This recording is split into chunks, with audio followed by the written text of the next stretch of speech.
Breaking news చూస్తున్నాం. ప్రకాశం జిల్లా మార్కాపురం శివారు ప్రాంతంలోని తర్లుపాడు రోడ్డులో ఉన్న పురాతన మిల్లులో స్థానికంగా గుప్త నిధుల తవ్వకాలు కలకలం రేపాయి.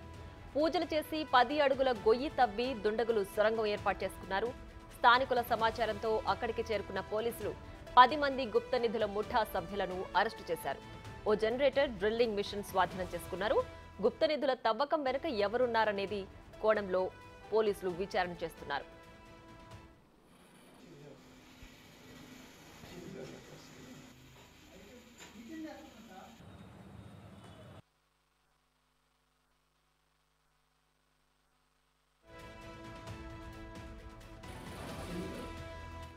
ప్రకాశం జిల్లా మార్కాపురం శివారు ప్రాంతంలోని తర్లుపాడు రోడ్డులో ఉన్న పురాతన మిల్లులో స్థానికంగా గుప్త నిధుల తవ్వకాలు కలకలం రేపాయి. పూజలు చేసి 10 అడుగుల గొయ్యి తవ్వి దుండగులు సొరంగం ఏర్పాటు చేసుకున్నారు. స్థానికుల సమాచారంతో అక్కడికి చేరుకున్న పోలీసులు 10 మంది గుప్త నిధుల ముఠా సభ్యులను అరెస్టు చేశారు. ఓ జనరేటర్ డ్రిల్లింగ్ మిషన్ను స్వాధీనం చేసుకున్నారు. గుప్త నిధుల తవ్వకం వెనుక ఎవరున్నారనే కోణంలో పోలీసులు విచారణ చేస్తున్నారు.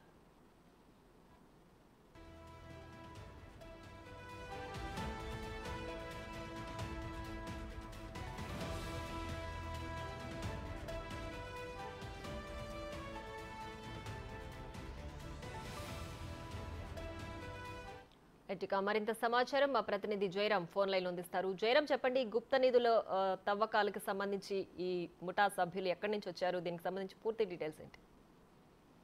ప్రియా, ప్రకాశం జిల్లా మార్కాపురంలో ఈ గుప్త నిధుల తవ్వకాలు కలకలం రేపుతున్నాయి. తర్లుబాటు రోడ్లోని ఒక ఒక రైస్ మిల్లులో అయితే గత వారం రోజుల నుంచి కూడా ఈ గుప్త నిధుల ఈ మూట అయితే లోపల ఈ తవ్వకాలు తవ్వినట్టు కూడా అయితే స్థానికులు చెప్తున్నారు. అయితే ఈ నిన్న రాత్రి ఒక వారం రోజుల నుంచి కూడా రైస్ మిల్లులో పెద్ద గొయ్యదవుతున్నారు. అంటే స్థానికులకు డౌట్ వచ్చి ఇటు మార్కాపురం పోలీసులకు సమాచారం ఇచ్చారు. ఈ నేపథ్యం మొత్తం కూడా ఒక 20 మందిని మొత్తం అయితే మార్కాపురం పోలీసులు అదుపులో తీసుకున్నారు. వీరందరూ కూడా అయితే లోకల్ గా ఆ చుట్టూరు ఉన్న ఆ గ్రామస్తులు అందరూ కలిసి అక్కడ గుప్త నిధులు ఉంటాయని ఒక సమాచారంతోనే ఇటు తవ్వకాలు తవ్వినట్టు కూడా అయితే ఒక సమాచారం ఉంటుంది. Right Jayaram, thanks for the updates.